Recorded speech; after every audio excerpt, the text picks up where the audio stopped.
Assalamualaikum warahmatullahi wabarakatuh. Salam sejahtera bagi kita semuanya. Om Swastiastu, Namo Buddhaya, salam kebajikan.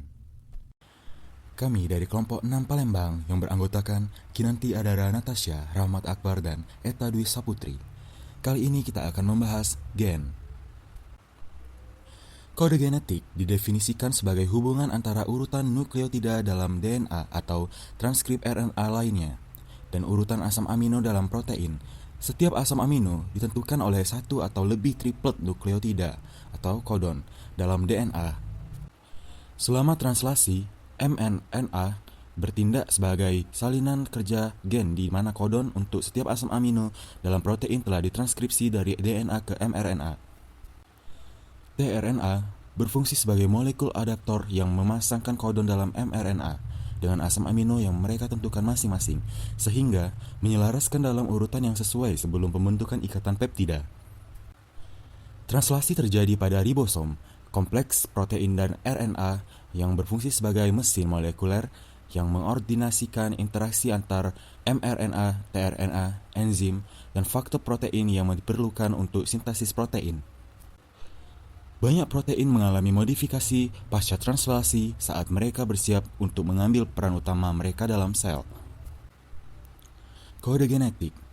Kode genetik adalah cara pengkodean urutan nukleotida pada DNA atau RNA untuk menentukan urutan asam amino pada saat proses sintesis protein.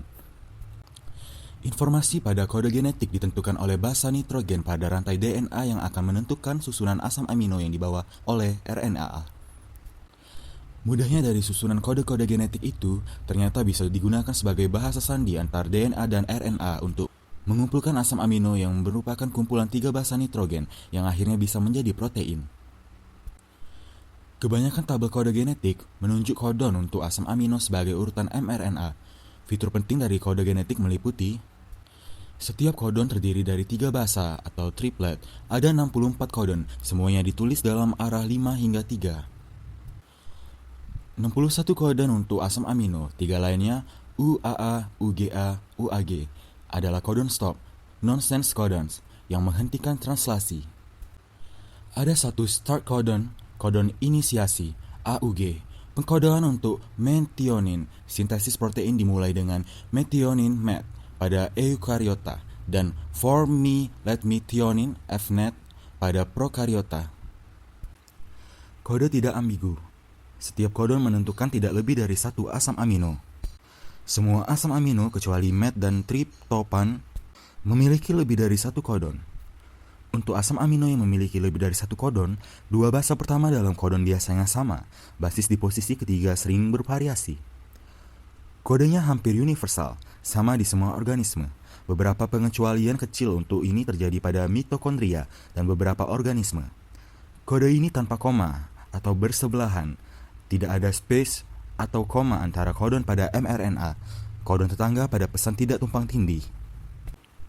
Gen. Gen adalah substansi hereditas yang terdapat di dalam kromosom dan bentuknya adalah berupa kode-kode sifat tertentu, yaitu terletak pada segmen-segmen DNA.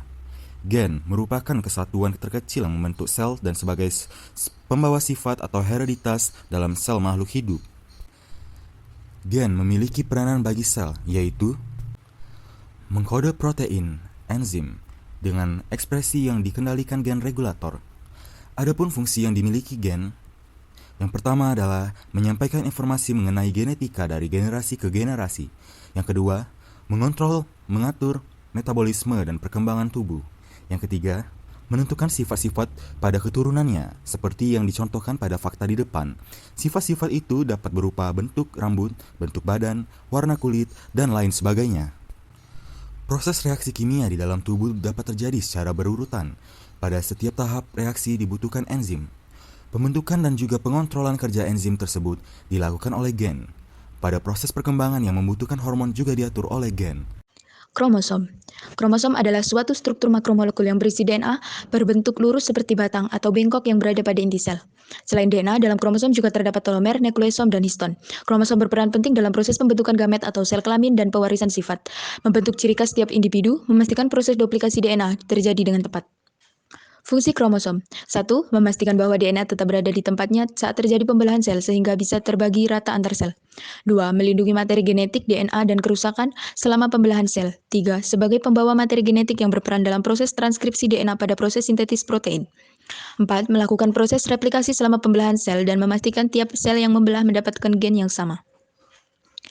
Genom. Genom adalah keseluruhan materi genetik yang terdapat di dalam setiap sel makhluk hidup atau seluruh materi genetik yang terdapat di dalam satu inti sel. Mengandung semua informasi yang diperlukan untuk membentuk dan menjalankan fungsi organisme. Fungsi genom yaitu 1. Mengendalikan keseluruhan metabolisme sehingga organisme tersebut dapat hidup dengan sempurna. 2.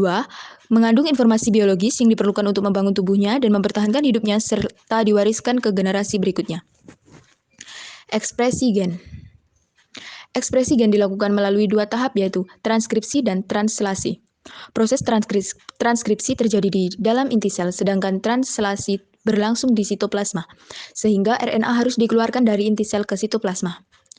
Transkripsi. Transkripsi merupakan proses pembentukan RNA dari salah satu pita cetakan DNA atau DNA sense. Pada tahap ini akan menghasilkan 3 jenis RNA, yaitu mRNA, tRNA, dan rRNA. Tahap ini dapat berlangsung di dalam sitoplasma dengan diawali proses pembukaan rantai ganda yang dimiliki oleh DNA dengan bantuan enzim RNA polimerase. Pada tahap ini, ada rantai tunggal yang bertugas sebagai rantai sense, sedangkan rantai yang lain berasal dari pasangan DNA dinamakan rantai antisense. Tahap transkripsi terjadi menjadi 3 tahap: inisiasi, elongasi, dan terminasi. 1. Inisiasi atau permulaan transkripsi. Tahap proses transkripsi yaitu RNA polimerase melekat pada daerah promoter atau pangkal transkripsi untuk memulai transkripsi. RNA polimerase kemudian berikatan dengan kumpulan protein sehingga membentuk kompleks inisiasi transkripsi. RNA polimerase membuka untaian rantai ganda DNA. Elongasi atau pemanjangan transkripsi. Tahap proses elongasi yaitu setelah rantai ganda DNA terbuka, RNA polimerase kemudian menyusun untaian nukleotida RNA dari arah 5 ke 3 sesuai dengan pasangan basa nitrogennya sehingga terjadi pemanjangan RNA. RNA akan membentuk pasangan basa adenin dan urasil. Terminasi atau pengakhiran transkripsi. Tahap proses terminasi yaitu terminasi terjadi pada daerah terminator. Daerah ini memiliki urutan DNA yang berfungsi untuk menghentikan proses transkripsi. Rantai DNA menyatu kembali, kemudian RNA polimerase dan mRNA yang telah terbentuk akan terlepas dari DNA.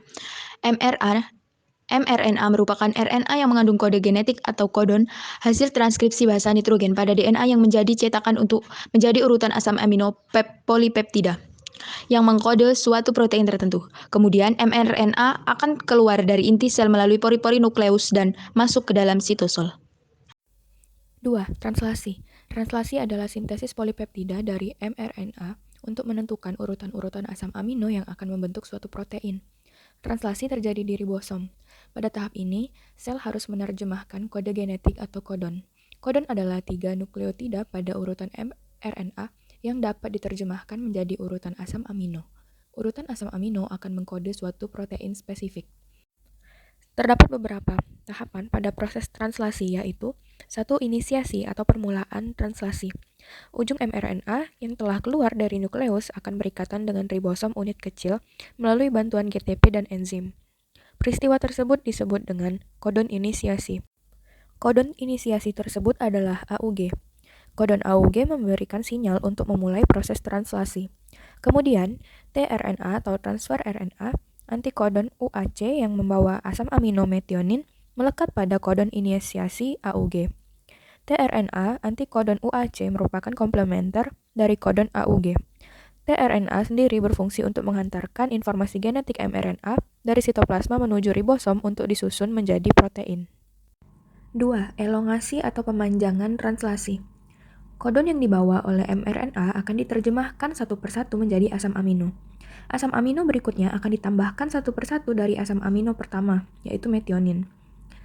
Asam amino pertama segera lepas dari ribosom. tRNA kembali ke sitoplasma untuk mengulangi fungsinya. tRNA berikutnya datang untuk berpasangan dengan kodon mRNA berikutnya. Setelah itu, masing-masing asam amino akan digabungkan oleh tRNA. Gabungan asam amino tersebut akan membentuk rantai polipeptida yang dikatalisasi oleh rRNA. rRNA atau ribosomal RNA terdapat pada ribosom subunit besar yang berfungsi sebagai enzim pembentuk ikatan peptida yang menyambungkan polipeptida-polipeptida antar asam amino. 3. Terminasi atau pengakhiran translasi.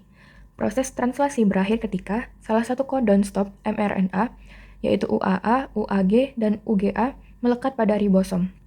Polipeptida atau protein yang terbentuk akan terlepas dari ribosom dan terjadi pelepasan subunit ribosom menjadi subunit besar dan kecil.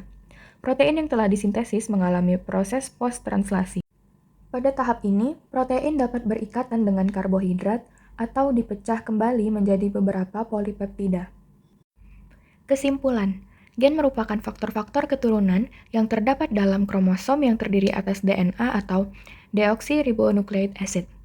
DNA terdiri dari dua utas benang polinukleotida yang saling berpilin atau double helix, berpilin ganda. Seutas tali nukleotida tersusun atas rangkaian nukleotida yang berdiri dari gugusan gula deoksiribosa, gugusan asam fosfat, dan gugusan basa nitrogen. Genom dalam genetika dan biologi molekuler modern adalah keseluruhan informasi genetik yang dimiliki suatu sel atau organisme, atau khususnya keseluruhan asam nukleat yang memuat informasi tersebut. Secara fisik, genom dapat dibagi menjadi molekul-molekul asam nukleat yang berbeda, sebagai kromosom atau plasmid, sementara secara fungsi, genom dapat dibagi menjadi gen-gen. Kromosom merupakan pembawa bahan genetik yang terdapat di dalam setiap sel makhluk hidup. Kromosom berbentuk batang panjang atau pendek dan lurus atau bengkok. Kromosom terletak di atas molekul DNA yang membawa keterangan genetik. Oleh karena itu, kromosom mempunyai arti penting dalam genetika. Nama kromosom diberikan oleh Waldeyer pada tahun 1888, sedang Morgan pada tahun 1933 menemukan fungsi kromosom dalam pemindahan materi-materi genetik. DNA merupakan persenyawaan kimia pembawa materi genetik. Di dalam kromosom terdapat 35% DNA dari keseluruhan kromosom. Transkripsi merupakan sintesis RNA berdasarkan arahan DNA. Kedua asam nukleat menggunakan bahasa yang sama, dan informasinya tinggal ditranskripsi atau disalin dari satu molekul ke molekul yang lain. Persis bagaimana untai DNA menyediakan suatu cetakan atau template untuk sintesis untai komplementer baru selama replikasi DNA. Transkripsi ini menyediakan suatu cetakan untuk penyusunan urutan nukleotida RNA. Molekul RNA yang dihasilkan merupakan transkrip penuh dari instruksi-instruksi pembangun protein dari gen itu. Jenis RNA ini disebut RNA messenger atau mRNA atau messenger RNA. Karena molekul ini membawa pesan dari DNA ke peralatan pensintesis protein dari sel tersebut. Transkripsi merupakan istilah umum untuk sintesis semua jenis RNA dari DNA. Secara garis besar, transkripsi terjadi melalui 3 tahapan, yaitu inisiasi, elongasi, dan terminasi. Translasi merupakan sintesis polipeptida yang sesungguhnya, yang terjadi berdasarkan arahan mRNA. Selama tahapan ini terdapat perubahan bahasa. Sel tersebut menerjemahkan atau mentranslasi urutan bahasa molekul mRNA ke dalam urutan asam amino polipeptida. Tempat-tempat translasi ini ialah ribosom, partikel kompleks yang memfasilitasi perangkaian secara teratur asam amino menjadi rantai polipeptida. Seperti halnya pada transkripsi, pada translasi terjadi melalui 3 tahapan, yaitu inisiasi, elongasi, dan terminasi. Selain mRNA dan ribosom, tRNA atau RNA transfer merupakan RNA lain yang berperan penting dalam proses translasi. RNA transfer berperan sebagai molekul adaptor dalam sintesis protein, mentranslasi kodon-kodon mRNA menjadi asam amino. Sekian penjelasan dari kelompok kami, semoga bermanfaat. Wassalamualaikum warahmatullahi wabarakatuh.